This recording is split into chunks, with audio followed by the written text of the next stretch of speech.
record this. So I would look at Jeremy Miner's a good one. I just stumbled upon another one. She's actually a female, Shelby Sapp. Have you ever heard of her? Mm-mm. Where's she She's a from? little, she's kind of like all about, you know, her audiences are females getting into sales, Okay.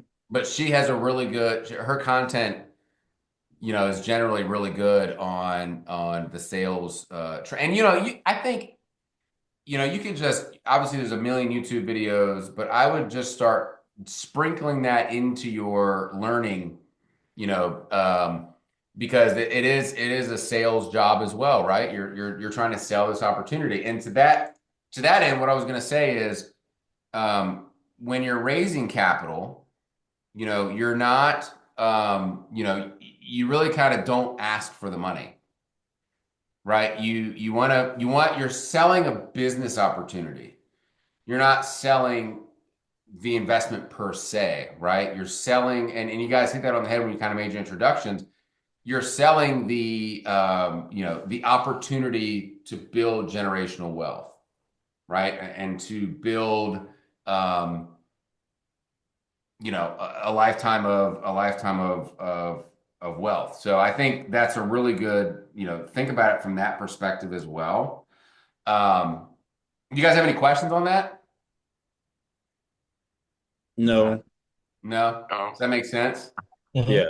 yeah. Yeah. So a lot of, you'll get objections like that when you're raising capital. So you'll get objections like, I need to think about it, or I'm shopping offers at the moment, right? Or, I don't feel comfortable with the property being so far away, or you're not now, if it's stuff about, you know, you don't have experience and things like that, that's hard to overcome, but you need to be able to decipher what is a true sales objection when you're raising capital, and what is really like, okay, operationally, this may not be a good opportunity for them, if that makes sense. Um, so yeah, that's one thing I wanted to share this evening. And then Oscar we submitted an offer on a deal for him in Pennsylvania. We submitted an offer at 2.5. 6.250, right? Mm-hmm. Was it on the market for 6.8? 6.8. Yeah. So he came back at 6.55, right? That's what he came back at. Yes. So when I go into these negotiations, I mean 6.8, we offered 6,250,000. That's $550,000 difference. He came up $200,000, right? Plus, was it no $300,000? So right now, 6.550, and we're at 6.250. So that's $300,000 difference. Right. So and I do a lot of, and even in mediations when we're mediating cases and stuff, like there, you look at these brackets, Mm. and it's different in this context where it's like, well, if you move to here, I'll move to here, and that signals kind of a middle ground. Mm-hmm. But if he went to 6.55 and we're at 6.25, he's already, let me see, 6.8 million. Wait, 6.550. Hang on a minute. 655,000. Yeah, so he's come down $250,000. And that's a significant amount, right? That's a significant amount. So I think, Oscar, we need to go back to him at, maybe 6.3, Okay. because the fact that he came down so much, I feel like signals that they want to sell it, right? That's pretty, and if we come up 50,000, because we're just, these are our initial shots over the bow, right? 6.25.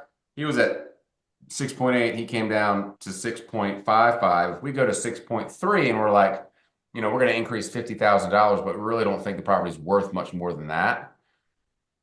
And then kind of test him at that point. Because if he doesn't, bite on that, or if he comes back and says, look, I'm not taking less than 6.5, which may be where his number is, then we just have to rerun the numbers. And this is the beauty of the spreadsheet, right? The beauty of looking at, and I can share my screen real quick, looking at the underwriting. So this is the underwriting for Oscar's deal. And so when we go into the input tabs, he's at 6.55. If we came back at 6.3, right there, it changes the project IRR is still 25%. So that's still a good deal, right? Its sponsor IRR is at 52%. 5-year average cash on cash is 8%. So this deal, I think, is going to be, even at six, like if we accepted his number is probably 6.5 million if I had to guess. That's still a really good deal. Because if you look at the cash flow tab, I mean, look, this deal cash flows because we have gross collection 65,000 per month. Here's all the expenses that we have booked in. So that's only 30 grand. Do you guys know of like the 50% rule? So Mhm. typically you'd want Randy, you know about this, right? You want your Yeah, yeah, expenses to be about 50% of your income, correct. right? So here it's less, right? It's less than 50%. So that's or more, yeah, less than 50%. So we have the debt service at 21,000. This deal is cash flowing, true cash flow day one. Let me see what we had. Oh, our interest rate. Oh, 5.6. So I think, okay, so that's probably more in line of like 6.9. Yeah. And so look, that changed our IRR just a little bit. I don't know why this cash flow multiple is so high. We need to look at that. But going back and looking at the cash flow, that's still, this is going in. When I say going in data, meaning based on the current rents as they are, not with our increases. Now you'll see here, we gradually build in the increases in rent. Um, yeah, here's all cash IRR here, leveraged IRR, year one cash multiple. Yeah, so Oscar, I think we can go back at 6.5 and go from there. 6.3 or Or 6.5? sorry, so yeah, 6.3. Let's go back at 6.3. Okay. He also asked, he said something else besides the price. He said that we asked for a lot. Oh yeah, he so in our LOI, and this is again a standard practice. I think it's the way I do business. I think it's the smart way of doing business. Attached to our LOI, let me pull up that email so I can show you. Um, Oh yeah. To boil down the DD requirements to the bare minimum items needed, the list is too long. yeah, you asked for too much. Well, no. I mean, you want us to buy the property? This is what we require. So when you're always taking these conversations with a grain of salt, right? I mean, you need to be looking for red flags. And as Dante, as Ed said the other day, Ed Moselle is another guy in Atlanta that he's a long-standing client of mine. Dante's now going to these meetups and meeting everyone else in Atlanta that kind of invests in multifamily. And Ed's advice which was really good, was you need to find every reason why you should not buy this deal, right? So, Mhm. so all the red flags that pop up, if they keep popping up, then you need to walk away, right? If he's just go ahead, Haley. Sorry, you can finish it. But Oscar, if it's not too much to ask, do you mind sharing how much you raised with how many people? I have not started raising yet. So I'm very at the beginning stage. So we get the property under contract and then we raise the capital. So it's not under contract yet. We just submitted a letter of intent to purchase. I started reaching out to people, but I didn't start raising. I cannot advertise it yet. Oh, okay. I see. Yeah. Okay. So Haley, to your point, yes, once the deal is under contract, then you can then you actually have something to go out and shop to investors and tell people about and try to raise the capital. But you need to be nurturing and planting those seeds well before you actually have a deal under contract, right? And that's the bit about, going to these real estate meetups, letting people know what you do. Like, and Haley, I've used your dinner party multiple times as an example. And guys, this is kind of where I got the idea, because Haley had like this launch party, dinner party at her house, and it was like, what'd you call it? Influencers and what? Connection with influence and connection. Yeah. So I invited pretty much rich friends. Yeah. And you just called it was like influencers and connections dinner. And it was and so that was a great idea because you're getting people into the rooms that you need to be in, that you can start asking for, not now, but you've planted the seeds, right? So um so to your point, Haley, yes, we have to raise the capital once we get it under contract. And so to go back to the deal here. So in the summary tab, we're projecting a loan of 4.5 million, sponsor equity 287,000. This is the equity raised from investors. I mean, you can raise the entire thing, which is about 2.8 million for the whole deal. So then remember, I've talked about sources and uses. So the sources of capital are going to come from loan, sponsor equity, and the other equity from investors. The uses, we've got 6.5 million purchase price. Well, I'll change it to 6.3. Property upgrades, fees, which includes our acquisition fee. Oh, there's the acquisition fee, equity fee. And and this fee actually we could probably get rid of. I think that includes like some equity fees we may pay to some equity brokers. But to your point, it's probably going to be around 2.5 million that we have to raise, that Oscar has to raise. So, um, and it can be, and I've been there. It's a scary proposition sometimes to be like, okay, I'm putting my money out there, because you got to put your earnest money out there first to secure the deal.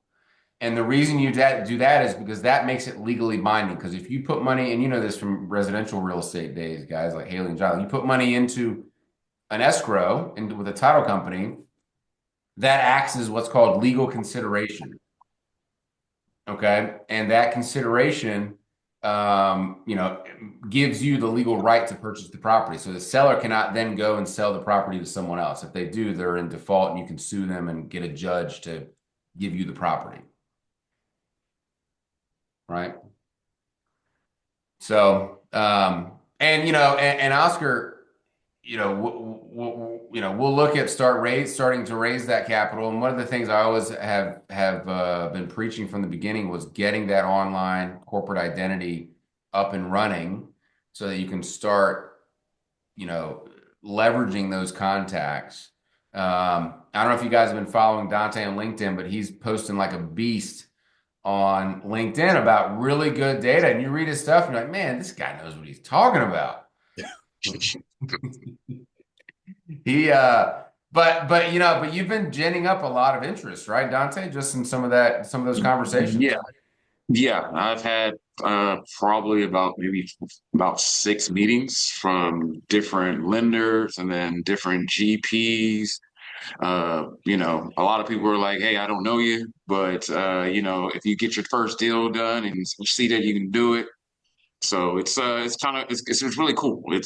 And just posting every day, doing the same thing I did on Instagram years ago, just to get like same thing goes on every social media platform. You pick one and you just go at it every single day. And it doesn't take much time, Yeah. especially with chat. Oh, Chat GPT. Yeah. Yeah. You can get a lot of that. Um yeah, and then people see it and they contact you, and those are your investor leads, right? Those are the leads that you then have to contact. And then I think, Dante, you're using Go High Level, right, as your CRM? Yeah. Yes. Yeah, So very that's good a setup. great platform. That information goes into Go High Level. You then can follow those leads and keep track of those contacts, right? Um, I was pulling something up. Okay. So I wanted to show, and Dante mentioned something about am I still sharing my screen? No. All right, so GP partners. So when we're looking at like this is a sample org chart here, you know, even on Dante or Oscar's deal, right? So this is the actual property. You know, Oscar may not have the ability to raise 2.8 million himself, right? With his own contacts. He may need to bring in a partner that has sufficient contacts to raise capital. So that's why in this manager entity here, that is your GP entity. So this could be Oscar's entity here, but then Oscar's going to bring in GP number two to help raise capital. And then GP number two is going to get a split of that promote, right? Juan, did you say something? Your mic's on or your mic's muted. Oh, if you're on the business call, I'll let you. Oh, maybe not. Okay. Anyway, so that just so everyone understands the structure. When you need to partner with other capital raisers, other individuals, potentially other people in this room, other people you meet out when you're doing your networking, that's going to be right here, right? That's how we're going to actually structure that part of the syndication. Dante, I First, actually introduced Dante to a capital raiser last week, and Oscar, I'll do the same for you. This guy could raise $1 million pretty easily. So he says we set up a call, and he was like, "Well, basically, what's in it for me, right? How am I gonna?" And you can't pay capital raisers a fee. And he actually asked that. He's like, "Well, are you gonna give me a certain percentage?" For how much capital I raise, right? If I raise like 2% for every $10,000 I raise or something like that, you can't do that. You can't pay to play in this space.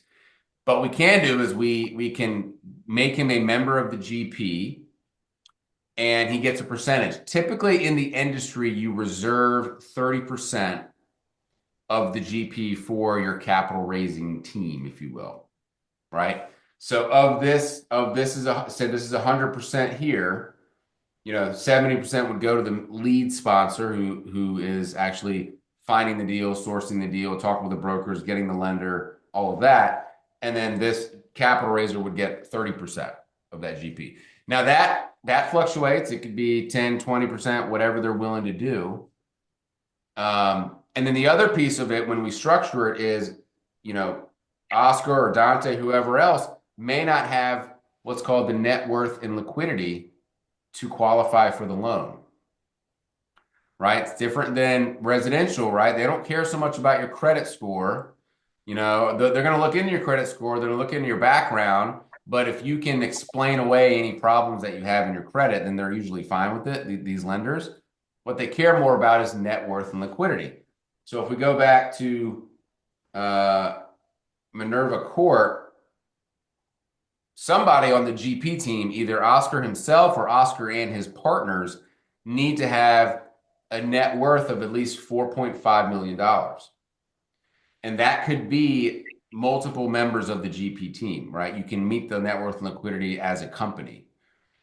And then the net worth requirement, the liquidity is typically 10% of the loan amount.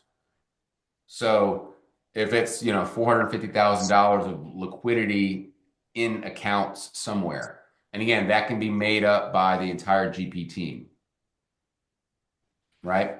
So that's why it's important that we define your buy box in the beginning and we look at how much do we think we can raise and what could we qualify for from a loan perspective.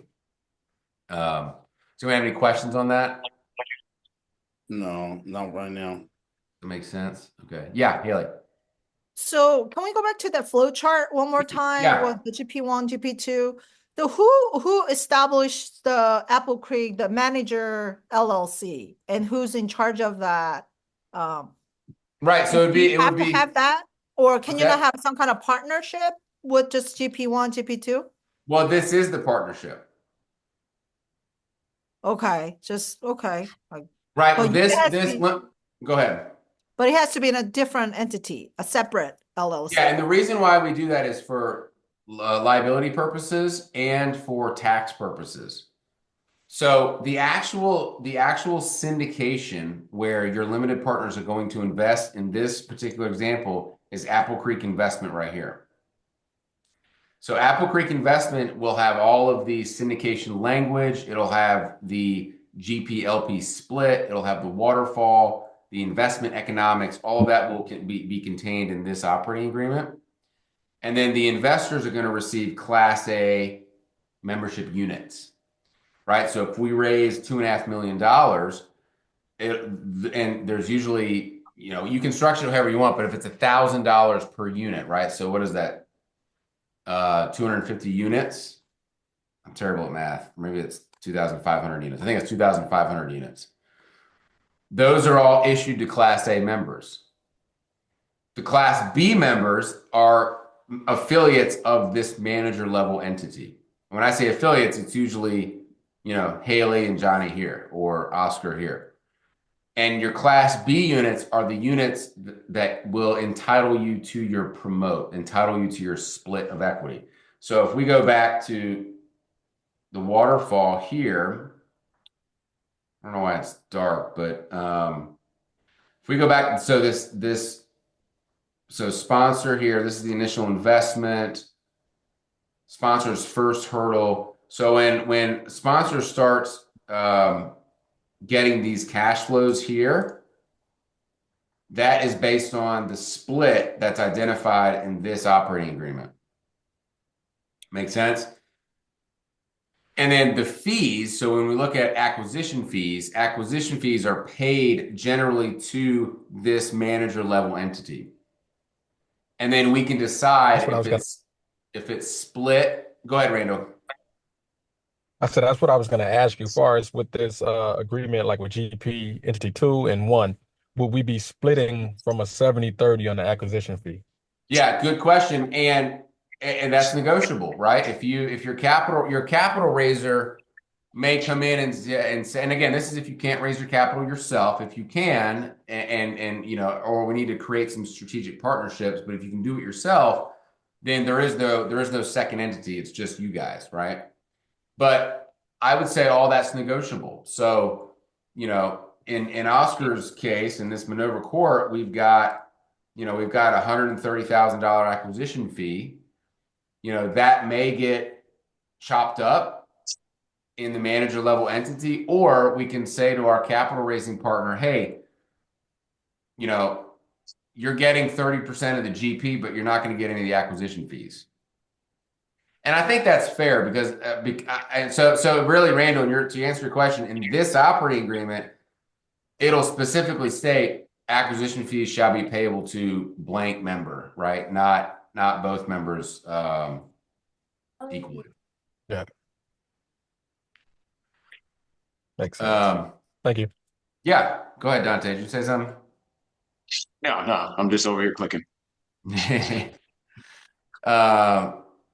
Good. Well, another kind of teaching moment that Dante and I had in looking at this deal in Milledgeville that actually, Dante, I got the contract back today Yeah, from. and I went through it, and a couple red flags and popped up. I know there's this basically all the reasons that this seems like all the reasons, like what Ed was saying, is finding out that this guy he's not ready to sell the property. He doesn't have the information that he needs to make our due diligence run smoothly.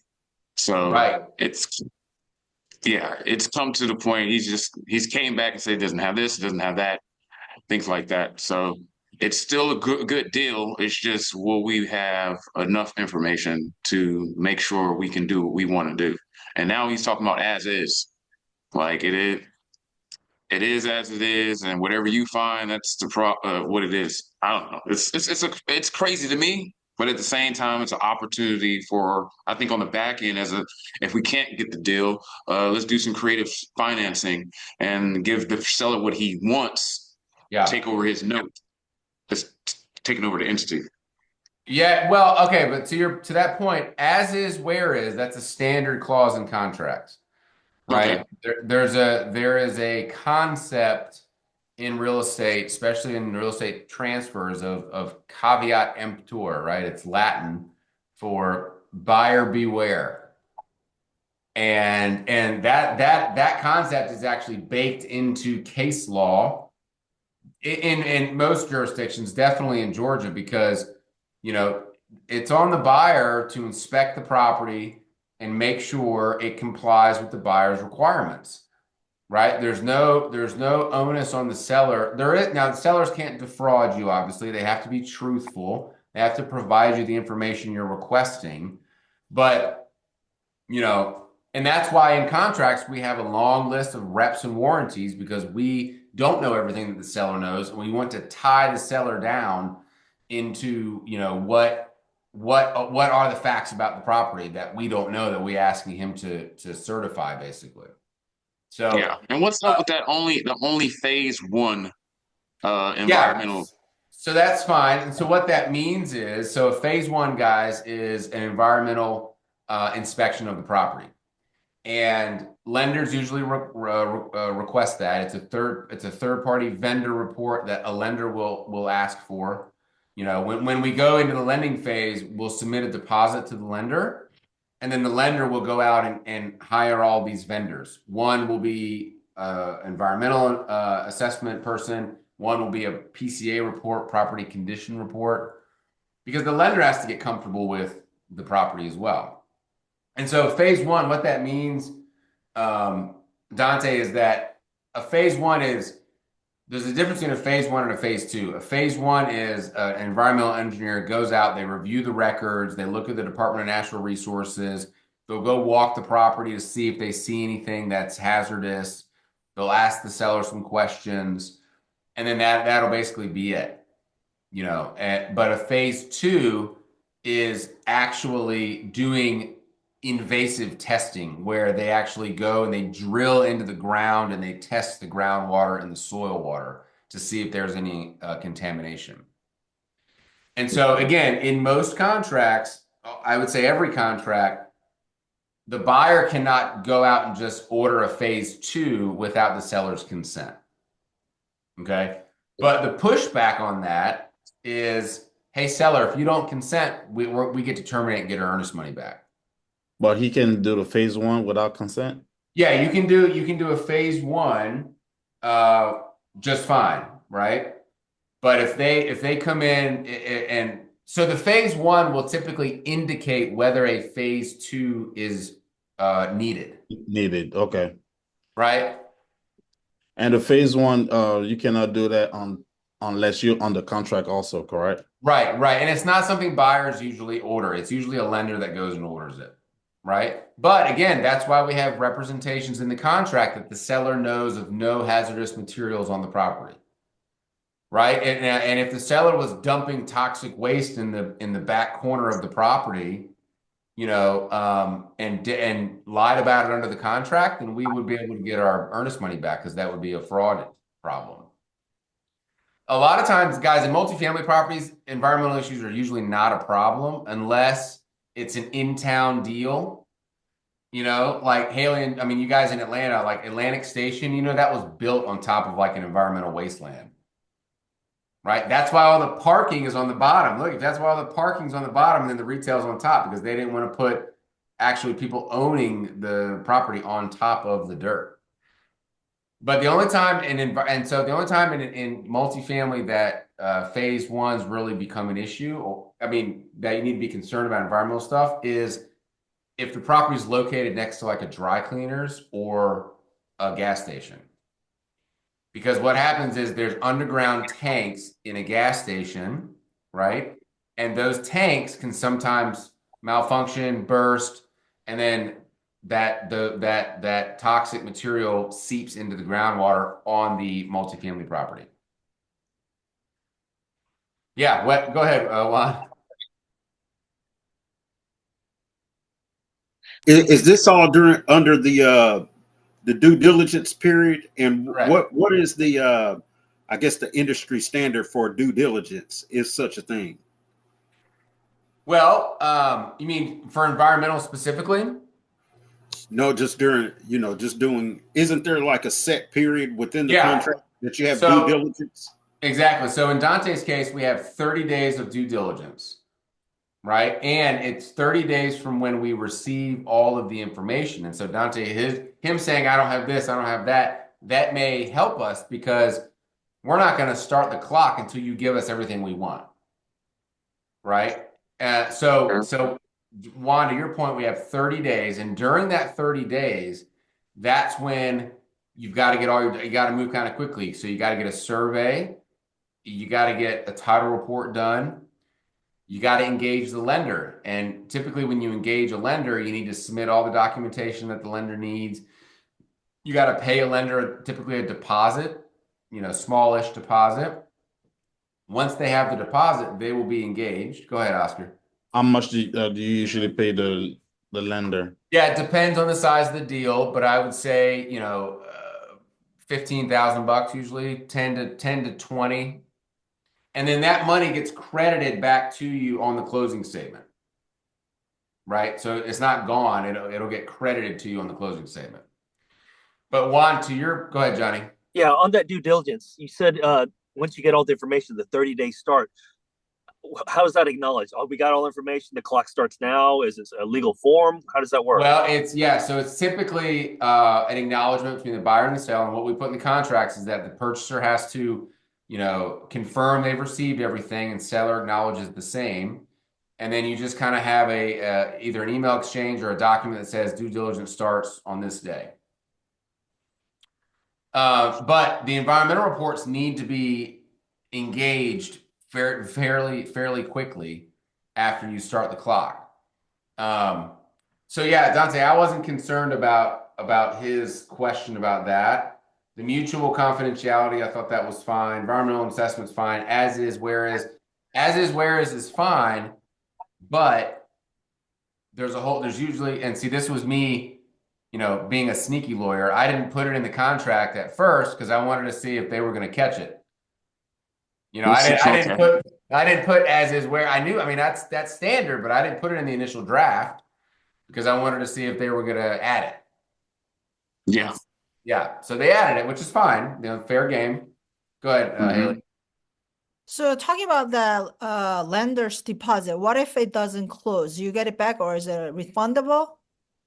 It's typically non-refundable, but they will refund any unused portion. So if you put a deposit down, you go in and they hire the environmental guy, they fly down and see the property. They spent 10 grand of your 20, they'll give you 10 back. All right. And then when do you start? So let's say you go under contract, you have a 30 days, 60 days, whatever. When do you start raising the capital? I mean, 30 days is like, when can we advertise to make it official? Hey, yeah. So I would say once you get it under contract, then we need to craft, your pitch deck to investors. And I would say simultaneously with us kind of working on the contract, you're working behind the scenes on your pitch deck of the deal. And, a typical closing window is 90 days, 30 days due diligence, 30 days to close, 30-day extension.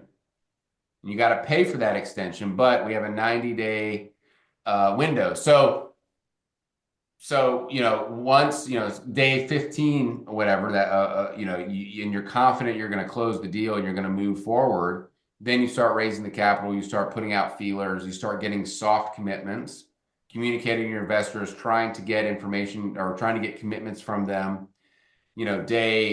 I would say by day 30, 35, you kind of know how much you're going to need or how much you have. And then typically investors are not going to wire in money until the day of or the day before closing because they may have it sitting in like an interest-bearing account. And they don't want to sit it with, my title company or anyone else's title company until closing because it's not going to earn any interest, right? But yeah, that's kind of the timeline. It is a bit of an art to it because, you don't want to start too late but then you also don't want to start too early and then terminate the deal. And then you kind of got egg on your face. You go back to your investors and you're like, oh, sorry, guys, we terminated it. I need to send you your money back. Right. So it's kind of a delicate dance.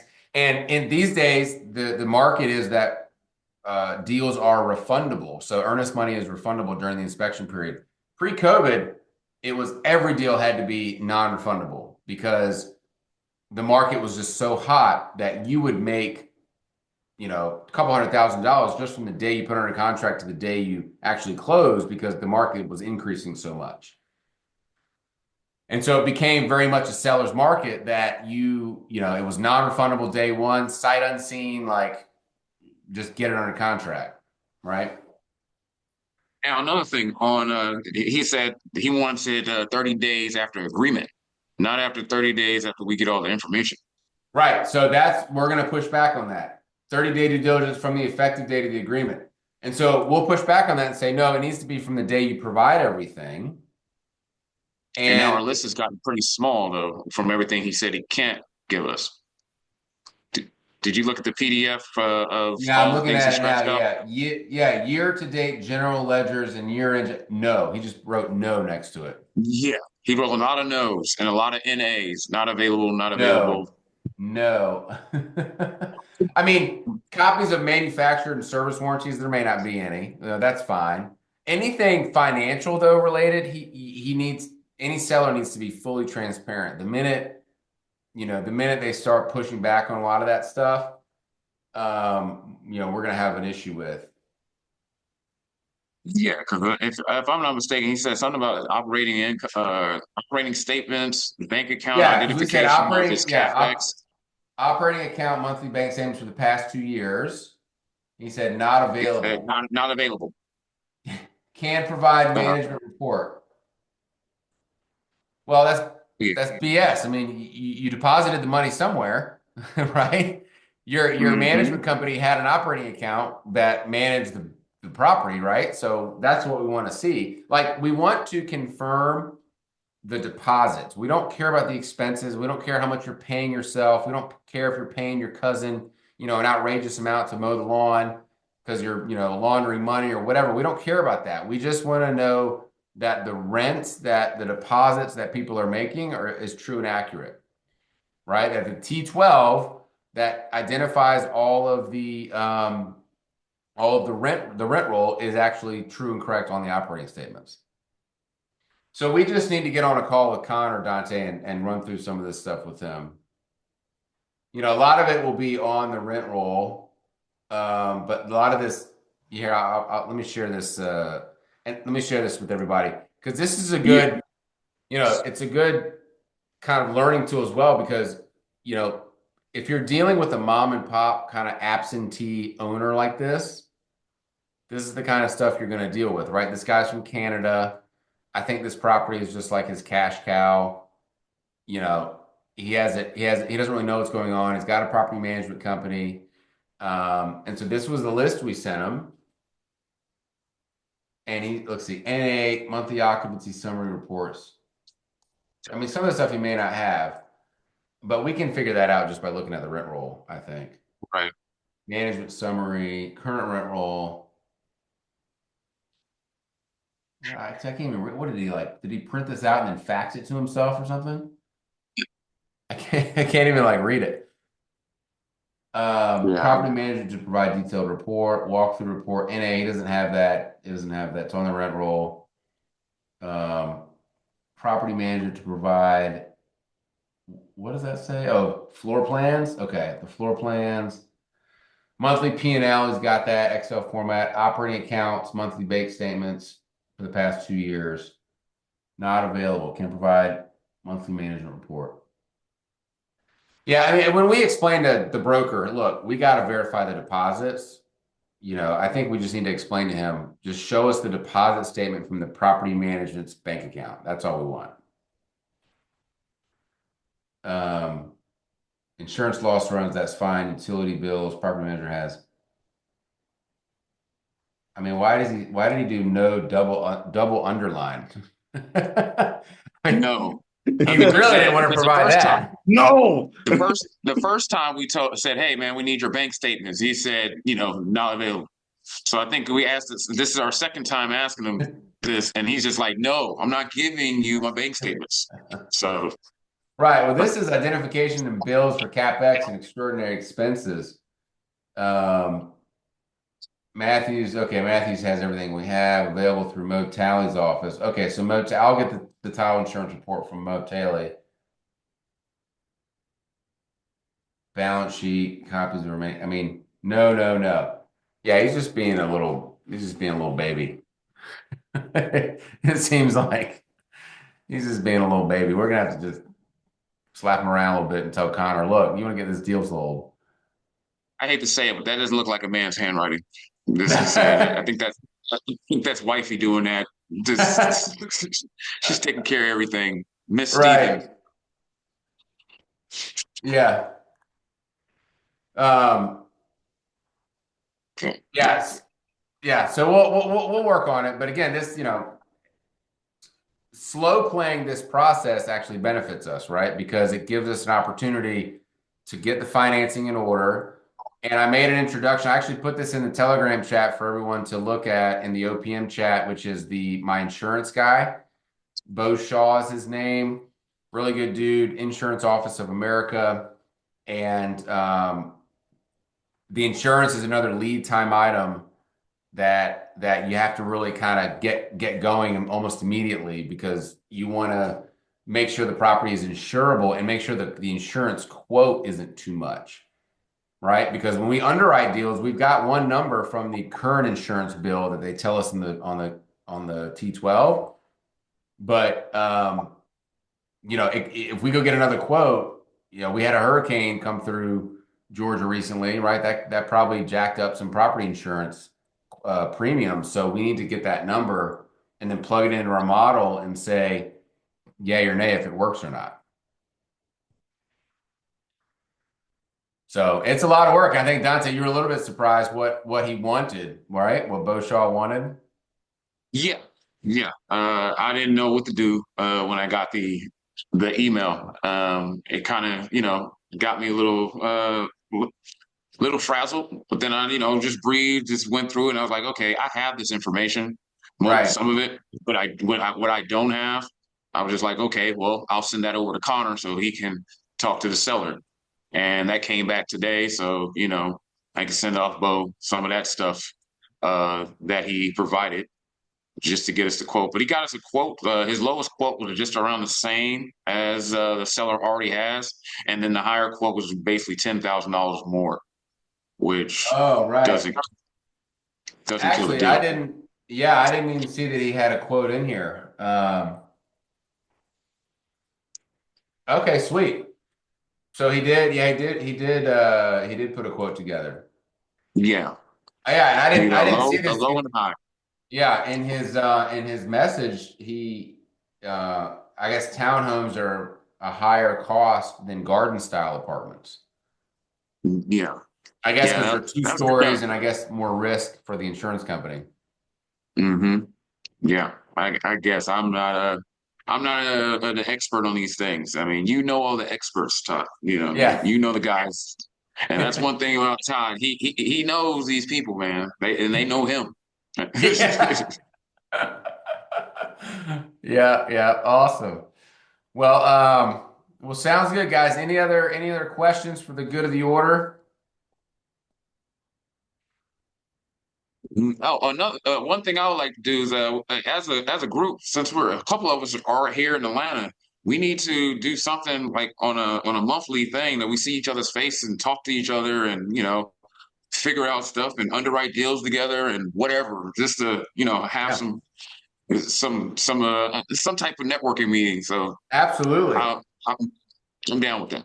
Well, you know what I may do is I may just host something. I'll figure something out where I can kind of host a meetup and then invite you guys, but then invite everyone else, all my other contacts. I don't know why if you can drive over from Arkansas, and I think Randall said he'll fly up to Atlanta, and Uh-huh. Oscar, you can come down from Delaware at least. I'm back and forth to Atlanta a lot. So yeah, definitely. Man, you can definitely also connect too, Dante. Yeah, for sure. Yeah, it Awesome. sounds like good. Yeah, why don't I shoot for that maybe in February? I'll try to get a meetup together. And we'll Hmm. just send out some invites and see what happens. Yeah. Hey, man, we might end up with a good network and a good fund coming out of that thing. So Absolutely. we can what do you say, sponsor everybody's deal. There you go. All right, man. Hey, I appreciate meeting all y'all. Good night, and make it better than Yeah. it was yesterday. All right. Talk soon, guys. All right. See you See you on the guys. one-on-ones. Take care. Peace.